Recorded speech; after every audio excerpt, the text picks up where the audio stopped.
Assalamualaikum warahmatullahi wabarakatuh. Perkenalkan, nama saya Ainul Lubis dari Prodi PAI semester 4. Di sini saya ingin menjelaskan hasil review tentang perbandingan pendidikan. Sebelum kita mulai, marilah kita berdoa terlebih dahulu. Al-Fatihah.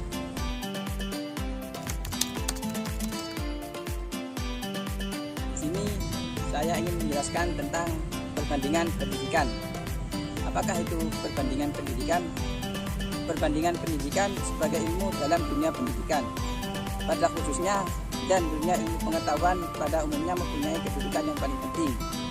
Tidak saja orang-orang yang bekerja dalam dunia kependidikan yang dapat memetik ilmu manfaat kependidikan, akan tetapi mereka yang mempunyai minat profesi dalam bidang ilmu sosial, seperti para ahli sosiologi, ahli kebudayaan, dan ahli politik.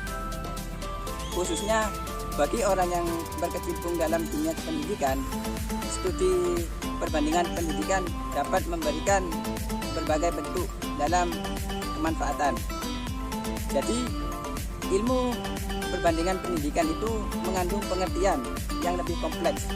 Oleh karena itu, harus mencakup berbagai latar belakang yang mempengaruhi perkembangan bangsa di suatu negara.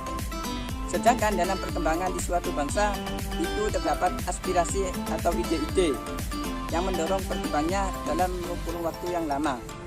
Aspirasi dan cita-cita itulah yang memberikan corak dan bentuk kebudayaan atau peradaban bangsa. Jadi, adanya perbandingan pendidikan itu dapat mengubah suatu negara yang dimana negaranya itu berkembang ingin menjadi negara yang maju. Begitulah.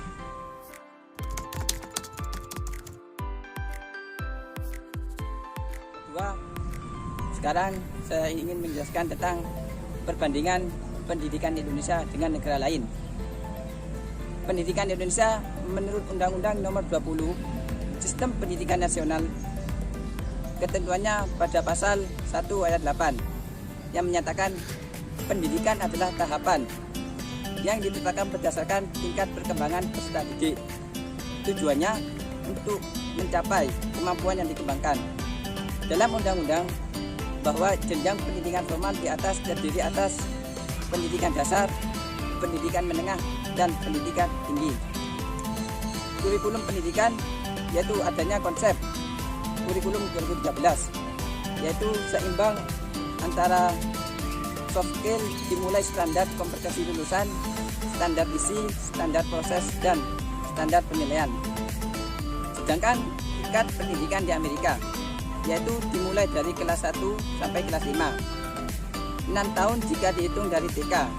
Kelas 6 dalam sistem pendidikan di Amerika Serikat termasuk dalam jenjang SMP, yaitu meliputi tingkat kelas menengah antara SD dan SMA.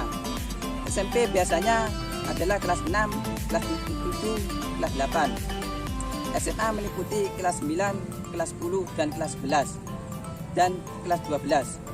Di sini SMA ada 4 kelas, beda dengan di Indonesia. Bagaimana kurikulum pendidikan di Amerika? Lah, ini sekarang. Amerika Serikat tidak memiliki kurikulum nasional, namun stage bernama sekolah dan asosiasi sekolah maupun asosiasi keahlian merekomendasikan standar tertentu untuk memandu kurikulum yang digunakan di sekolah. Oleh karena itu, setiap state memiliki standar dan kurikulum yang berbeda-beda. Tujuannya apa? Untuk memastikan semua anak diberi kesempatan untuk menunjukkan kemampuannya yang mengembangkan potensi mereka dan mempersiapkan mereka untuk memenuhi tantangan pada abad ke-21. Tingkatan pendidikan di Australia. Di sini bagaimana pendidikan di Australia? Pendidikan di Australia itu hampir sama dengan di Indonesia, yaitu adanya sekolah dasar, sekolah menengah pertama, sekolah menengah atas, dan kejuruan tingkat tinggi. Bagaimana pendidikan kurikulum? Yaitu pedomannya pada dasarnya disusun oleh komisi kurikulum yang mencakup luas dalam hal-hal kurikulum. Dalam banyak hal, mereka mengikuti kurikulum yang sama yang dipakai di sekolah-sekolah negeri maupun di dalam negerinya. Sekarang bagaimana pendidikan di Finlandia? Yaitu ada 2 tahap, yaitu pendidikan prasekolah, yang kedua sekolah dasar yang minimal usia 7 tahun. Yang sekolah menengah atas yaitu minimal 16 tahun. Pendidikannya gimana? Nah, pendidikan Finlandia tidak sepadat kurikulum yang berlakuan di negara-negara lain, khususnya di negara Asia. Anak-anak Finlandia menghabiskan waktu lebih dari biasanya. Jam istirahat juga lebih panjang, yakni 75 menit dibandingkan dengan negara lain, khususnya Indonesia. Sedangkan di Indonesia itu jam istirahatnya maksimal itu 30 menit. Mereka juga diberi tugas yang lebih sedikit. Selain itu, anak Finlandia memulai pendidikan akademik dengan usia 7 tahun. Berbeda dengan negara yang lain yang rata-rata lebih muda dari anak Finlandia. Yang kelima yaitu pendidikan di Jepang. Pendidikan di Jepang ada 4 tahap, yaitu adanya prasekolah, sekolah dasar minimal 6 tahun, sekolah menengah atas minimal 12 tahun, dan perguruan tinggi.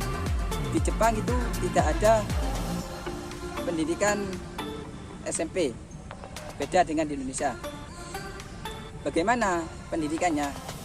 Dalam tingkatan sistem di Jepang harus menempuh berbagai ujian yang merupakan syarat untuk kenaikan ke kelas dan mendapatkan ijazah.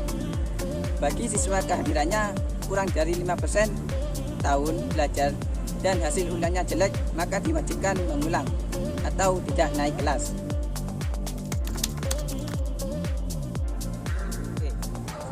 Mas, plus minusnya bagaimana?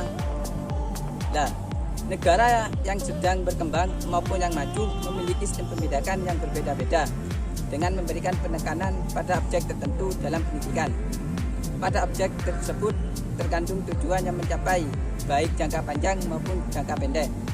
Sehingga dalam hal tersebut memberikan arah bagi negara tersebut untuk menciptakan manusia dan bentuk negara yang mereka inginkan berdasarkan sistem pendidikan. Pendidikan di Indonesia saat ini nampaknya perlu banyak yang belajar dari negara-negara lain, sehingga dengan melihat dan membandingkan negara Indonesia dengan negara lain dapat memperbaiki sistem pendidikan kita. Pendidikan kita sangat jauh dibandingkan dengan negara lain. Salah satunya negara yang dipertimbangkan yaitu menjadi studi perbandingan demi kemajuan pendidikan Indonesia adalah negara yang memiliki sistem pendidikan terbaik, yaitu seperti di Finlandia. Sehingga dengan melihat lebih jauh sistem pendidikan di Finlandia diharapkan pada akhirnya penulisan maupun membaca hal yang mengetahui hal-hal apa yang dipertimbangkan ketika itu menentukan sebuah hal dalam pendidikan.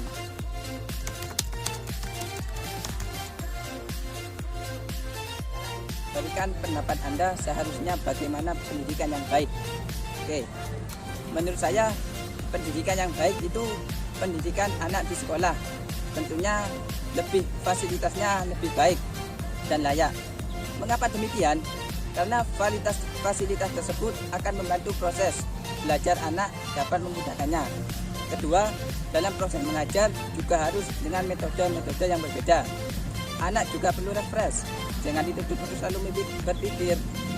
Beri metode yang mengasihkan dan masukkan pembelajaran di dalamnya agar anak-anak tidak bosan dan ilmu yang didapatkan itu lebih ditangkap oleh anak-anak. Sementara pendidikan di rumah, kita harus disiplin waktu kepada mereka. Berikut anak pengertian dengan pemahaman mereka dapat dicerna dengan baik dan bantu anak dalam perkembangan belajarnya. Bimbing mereka di mana letak kesulitannya. Ajak anak belajar bersama-sama. Nah, ini perbedaannya pendidikan di rumah dengan pendidikan di sekolah. Mengapa?